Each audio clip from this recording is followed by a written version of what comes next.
Welcome back to another episode of the Talking Classical podcast. Coming up in this episode, I'll be interviewing composer, orchestrator, and sound designer Chris Warner about his latest album, Wonders of the Cosmos, which is released on Friday, the 15th of May. But before that, I'd like to tell you about something really fantastic that's being created, especially in this current crisis, by Alternative Classical. Now, Alternative Classical has created a new fun way to be able to watch classical concerts during this current pandemic. It's called the Concert Roulette, and it does what it says on the tin. Essentially, it's a classical jukebox with over 200 high-quality YouTube videos that's being curated by the team at Alternative Classical. Now, you get a random performance, which could be anything from Renaissance choral music to experimental solo pieces in a gallery. And you can choose to watch the performance in its entirety, or you can click another, just as you would with a shuffle playlist, jumping across time, continents, and performances.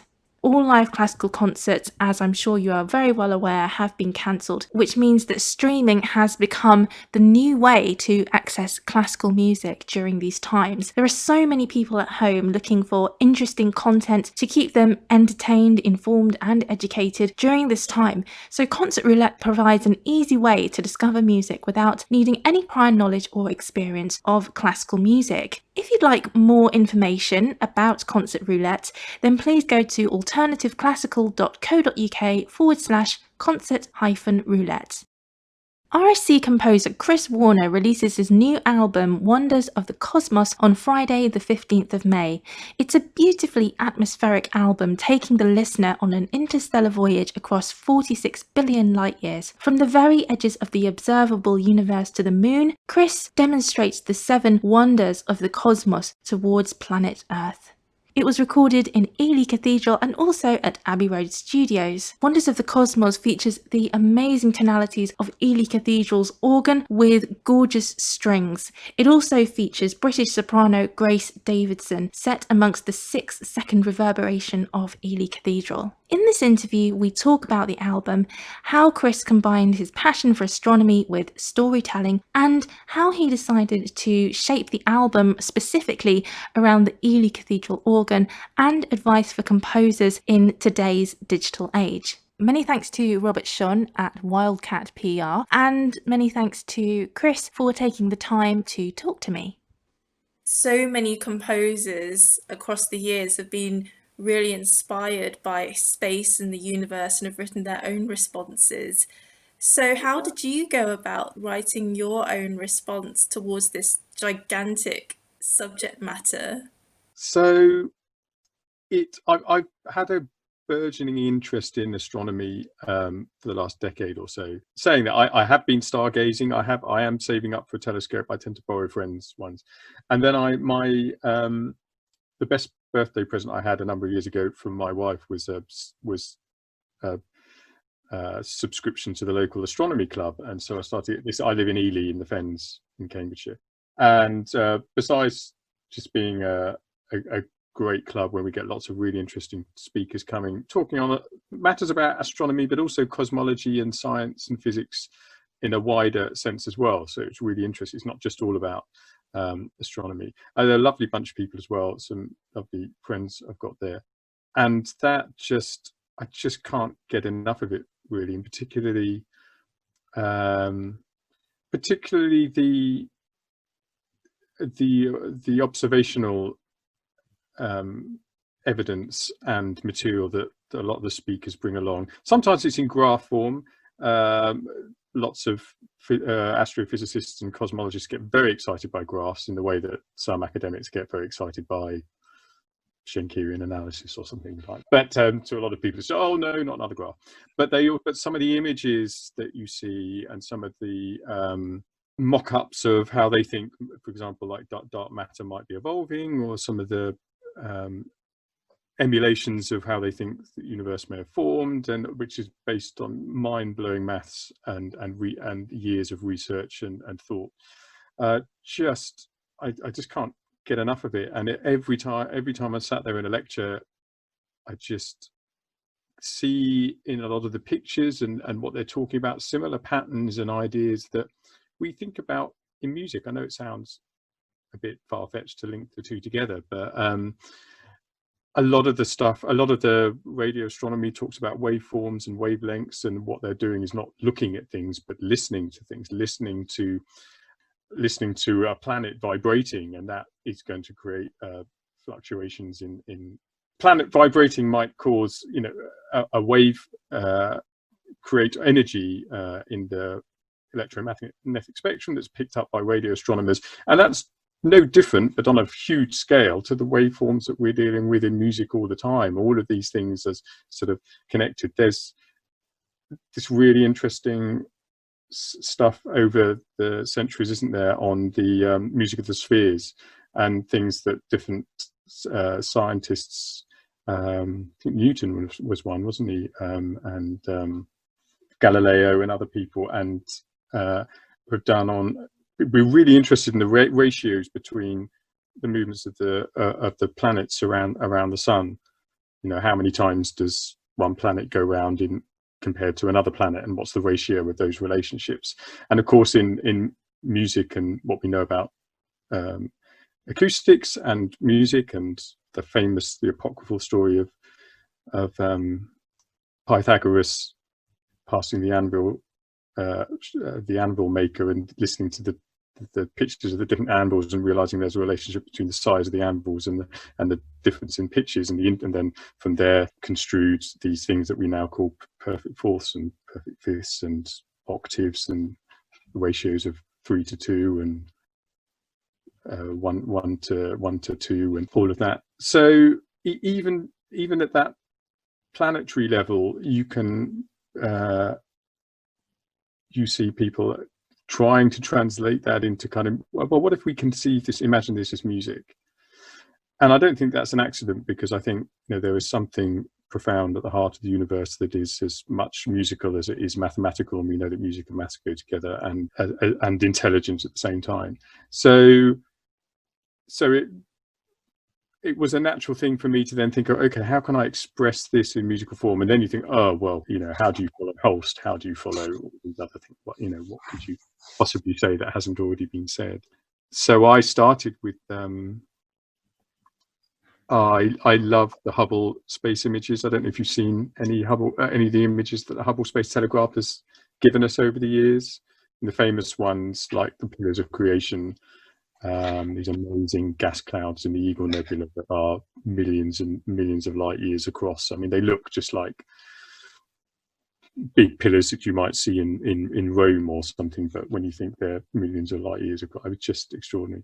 So I started with all the images, because I love writing to images, or just having an image in my mind when I wrote, and it sort of snowballed from there, really. I mean, the Pillars of Creation became the basis of one piece, and I mused on there's lots of threes going on in the Pillars of Creation. You've got the 3 pillars, and so I then started playing around with ideas of 3 and triple time, and also there's the reason the Pillars of Creation were called Pillars of Creation was because they were named like that because of the significance of the number 3 as a trinity. And so I was playing around with numbers of 3 and phrasings of 3 and times of 3 and clusters of 3 in that.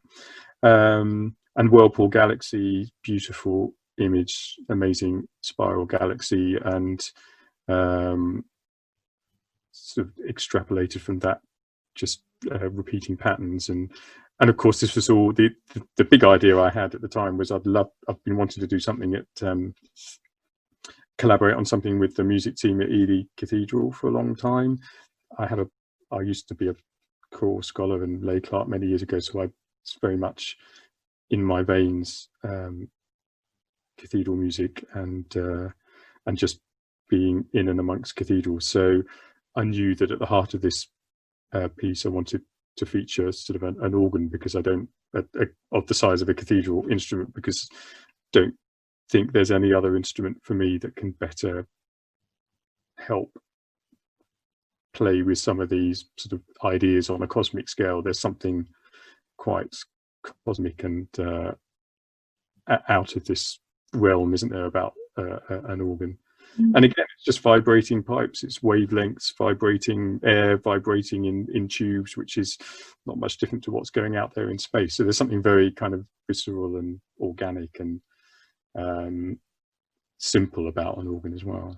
I wanted to know actually how this project came about. Were you approached by Audio Network with a brief to write an album about space, or did this come from your own interest in combining space and music? How did it all happen? That's a really great question, actually, because I sometimes forget that. And I mean, people might be interested to know about this curious world of production music, it's called, or sometimes it's called library music, which is music that's used, well, it's used everywhere. And I've been writing it for many years, and I love doing it. So every time you watch a TV program, you know, there's always music in the background, whether you want it or not. It really irritates me, actually, and I write some of it. You know, documentaries and natural history programs, and yes, there were composers who write specifically for those programs, maybe the credits or maybe all of the music, but a good majority of the music is what's called production music or library music. So it's music that composers like me write. It's not for that specific program. We would write in collections of albums. In the old days, it used to be CDs. Now it's sort of all online. It's all kind of online catalogs. So you'd maybe think of a brief for an album, a concept for an album, and then if you've already have a relationship with a production music company, then there's usually you either get approached to say, oh, we need a collection of music that would do well for dystopian type dramas. Okay, let's talk about what that might be. Or you might pitch ideas to them. And in this case, I thought, now Audio Network, a production music company, been around quite a long time now. I mean, I love working for them because they need music that is usable. The big word is usable. It needs to be usable by the film editors and the TV companies, but they also love anything that's just a bit different, and they love helping us as composers explore new creative things. So I didn't think they'd go for it. I just said, look, I've got this idea for sort of a space themed album, and I would love to use the organ at Ely. I think it probably also would involve a choir or maybe a solo soprano and strings and other orchestral things. I thought, I'm going to go with that. They said, oh yeah, we like the idea of that. We've sort of been thinking about doing something like that. So that's how it sort of came about. And then you go through quite a long process of writing demos. So Audio Network, you records everything as much as they can with live musicians, which is brilliant, not just for the music industry, but just for the quality of the music. So so then there was just the challenge of, okay, how are we going to do this? How are we going to record the organ properly? And they've got a really good relationship with Abbey Road, which is where they do most of the sessions. And it doesn't exist now, but up until last year, Abbey Road has a mobile unit, which is a bit of a secret thing. But they came down to Ely, and we spent a couple of days recording the organ. And then we, with Edmund Aldhouse, who's the organist at the cathedral and a very fine player. That was crazy because we had to set everything up very quickly because the cathedral's open to visitors, and so we recorded. Yes. And then the Lady Chapel at Guildford, if you've ever, I don't know if you've ever been to, get not Guildford, at Ely. Have you ever been to Ely? No, I haven't. I'd love to visit someday, though. It looks beautiful, though. It is. It's called, the cathedral is called the Ship of the Fens. Amazing Lady Chapel at Ely, with the reverberation time is something like 7 or 8 seconds. It's a beautiful space for voices. So we recorded, and I couldn't believe it when Grace Davidson, who I've heard her work many times, she's soloist and chorus singer with the likes of the 16 and Extraordinary, and done some amazing film work. But she said, oh yeah, that sounds fun. So she agreed to come and do it. So we recorded the Grace and the organ. And then the following week we went into the studio, Abbey Road, and did a big string orchestra. But we recorded the organ in a lot of detail. We had a lot of mics, and I recorded all the manuals separately and the pedals separately and some of the other details separately. So the other thing about library music or production music, it takes a long time to finish the albums, because once you finish them, you have to do all these different cut downs of every track. So different versions, like 30-second version, 60-second version. Yes. Mixes, sub mixes, mixes with organ, mixes without organ, just goes on forever. So recording all the parts of the organ separately meant that I got lots of really interesting things out of it. And then sometimes they pick particular albums to release commercially, so that's what's happening with this album, because otherwise people don't get to hear them. And I think I did a talk at the Astronomy Club about how we made the album, about the astronomical features of the album, of all the different pieces, and people were just really wanted to hear it afterwards. And other people who have heard bits of it used on TV and elsewhere said, "Oh, I'd love to hear the whole album." So it was just brilliant when they decided to release it on Spotify and iTunes, and that's what's happening at the moment. So the full album will be out in May, and yeah, it was a big labour of love because the time it takes to do the recording, the writing, and the editing. But I'm very proud of it, and yeah, I hope people enjoy listening to it too, and I hope it gets them interested in. What I really hope is that people will sort of look at the titles like Cosmic Background is the sort of feature track, and what is cosmic background? Let's find out a little bit about that. That's the infrared radiation left over from they think is left over from the Big Bang. So you can see it in the sky if you've got the right gear. It's like looking back in time to just after the universe began. There's one called Star Cluster, which star clusters are wonderful things to look into.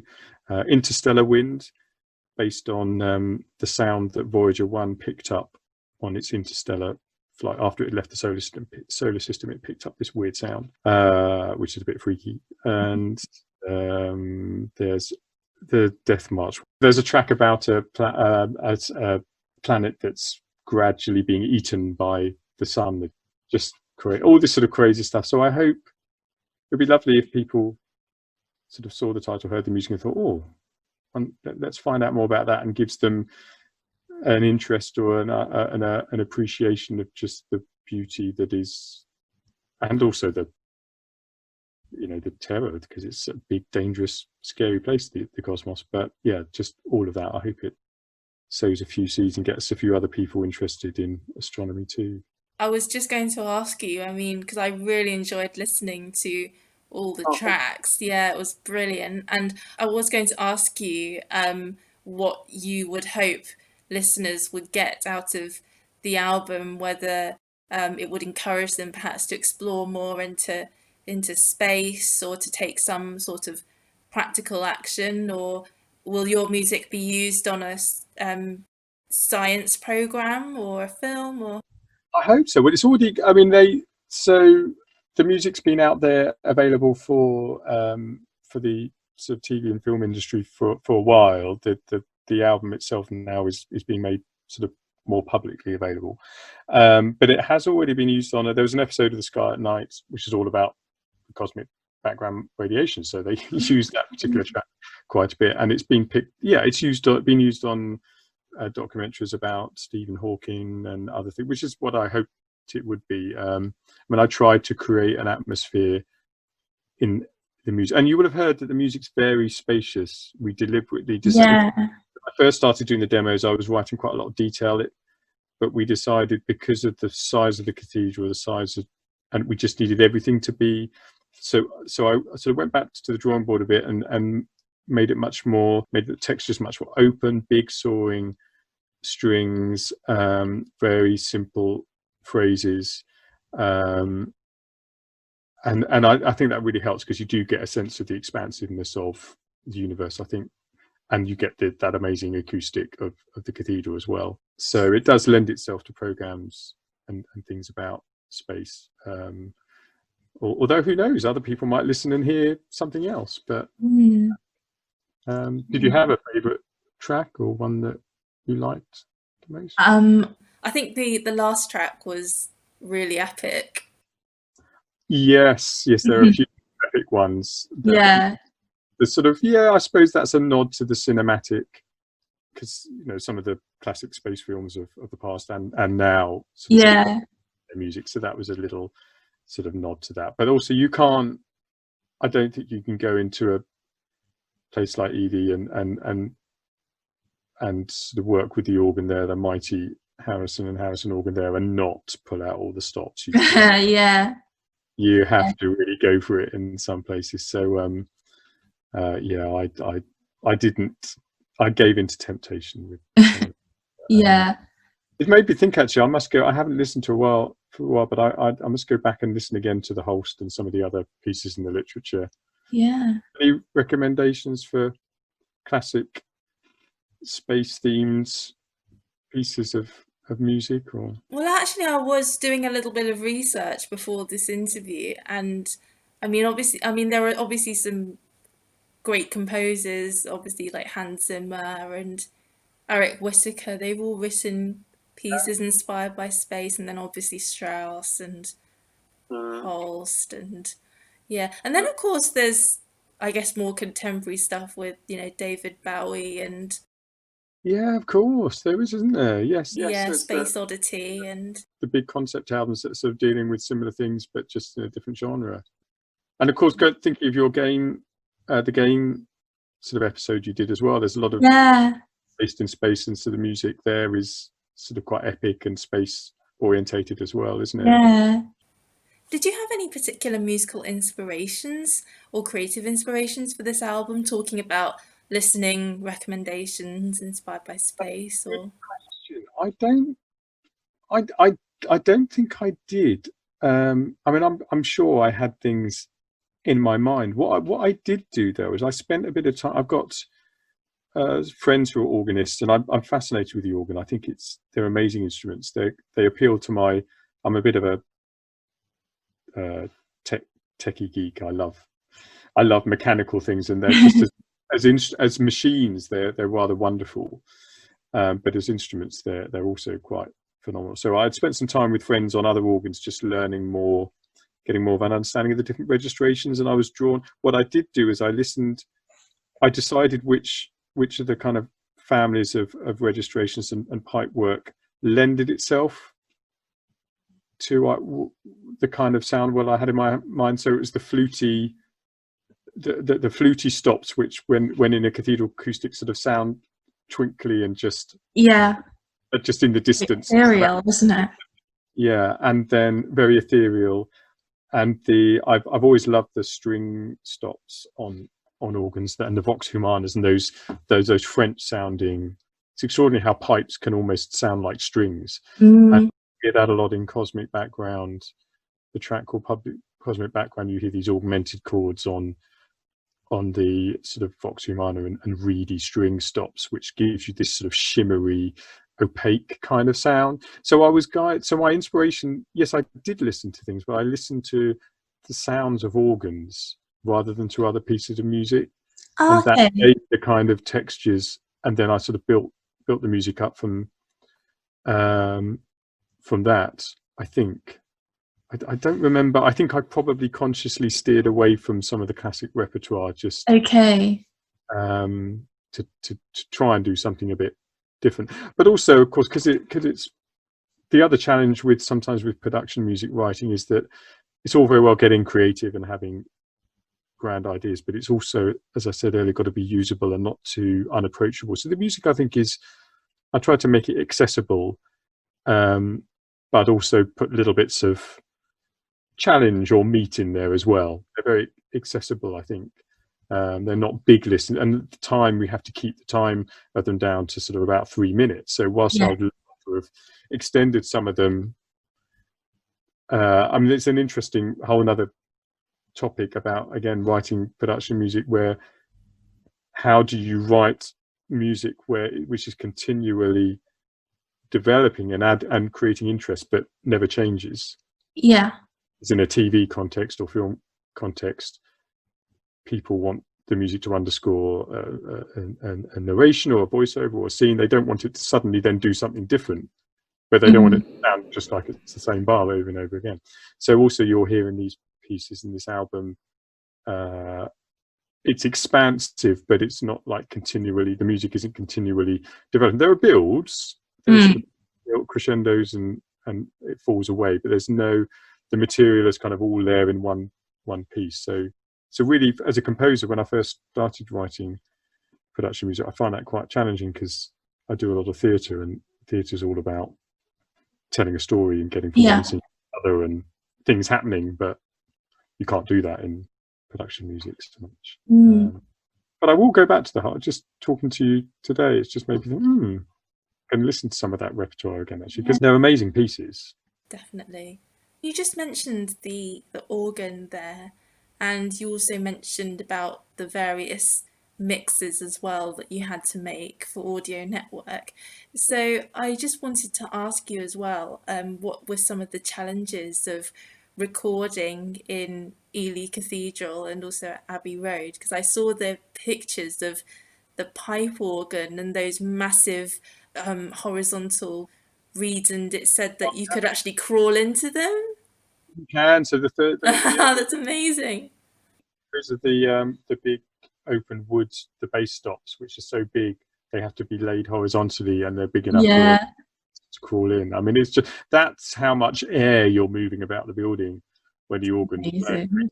Again, it just makes me think of air moving through space and the cosmos. But yeah, it was challenging in that, as I said earlier, we didn't have much time to set up. We had to set up sort of during the afternoon, get all the place, but then as soon as the building shut after even song, get all the cabling in, made sure everything wasn't time really to do much of a sound check. We just had to make sure. And when you're doing a classical recording, I think if you're recording choirs and organs, the general rule is use as few mics as you can to just get the most natural ambient sound. You were asking about preparing the different mixes. I knew that I needed to capture the organ in lots of detail in order to be able to create different mixes. A lot of cathedral organs you see the big case, don't you? The big organ case. Realizes a lot of the pipe work can be in other parts of the building. So the bass pipes are either around the corner from the choir, and then pipes elsewhere. So we had to put sort of mics everywhere to capture all of that. And then after halfway through the first session, we don't know what we think, because you might have seen the picture of this huge radio mast which we put up the center of the cathedral. The tower at Ely is beautiful. It's this amazing octagon tower, but we put a radio mast about 50 feet up with mics on. Oh yes, I saw there were like 20 mics. And we think that at some point, because there were bats in the cathedral, a bat was one of the mics. It was happening, and it just did something, and there was a hum. It sort of generated noise, which was frustrating. But you can, with the technology that exists now, you can remove all of those sort of bats. I spent hours removing noise, so that was one challenge. The other was, well, not a challenge, but just a freaky moment. We set up a control room in the vestry. We had the monitoring equipment and the recording equipment, and the engineer. We were sort of in there, and we were just all sat quietly, and we were nearly finished. It was about 11 at night, and there was just this low moaning started coming through the speakers. We'd just finished the organ recording, and it sounded like some kind of monk from the 14th century who was started doing plain songs. We got it recorded on tape. Just got this sound of sounds like this ghostly moan coming from the distance, coming from some cathedral, and we were a bit freaked out by that. And we keep playing it. I keep playing it back, and just it's definitely something there. That was a bit weird. I mean, the other challenge then, the other challenge was marrying up the organ, because we recorded in different locations, making sure that I had to very quickly do a sort of a rough edit of the organ takes that we did, so that when we went into the studio with the string players, they could. We knew we had to do the organ first because of the tuning. I mean, the organ at Ely is at concert pitch, but just there are slight variations and organ. Yeah, like humidity and. Exactly. And the way organ pipes work and some of the stops, they are actually detuned. You know how when you detune strings or notes, we use that in mixing a lot, to create chorus effects and things.